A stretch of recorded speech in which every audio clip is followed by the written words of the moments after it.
அவர்களை தம் நாட்டை கூட்டத்தில் அனுப்பினார்.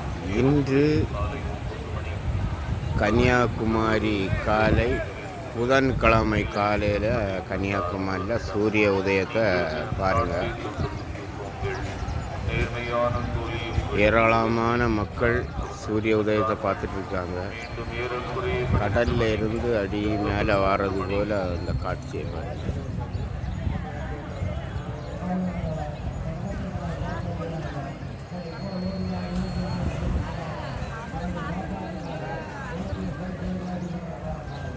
வெளியே சென்று அப்படியே செய்தார். ஏறக்குறைய 5 மணிக்கு வெளியே சென்று பேருந்து நிற்பதை கண்டார். அவர்களிடம் நாள் முழுவதும் அவர்களிடம் நீங்கள் திராட்சை தோட்டத்துக்கு போங்கள் என்றார்.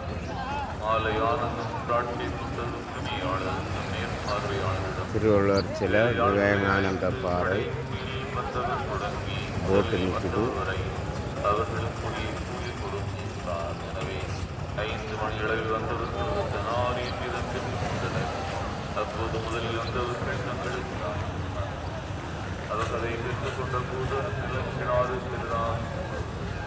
முழுவதும் வேலை பழுவையும் கடுமையிலையும் சாங்கிகளும் இவர்களை வினையாக நாடின் கூலி கொண்டிருக்கவில்லையா?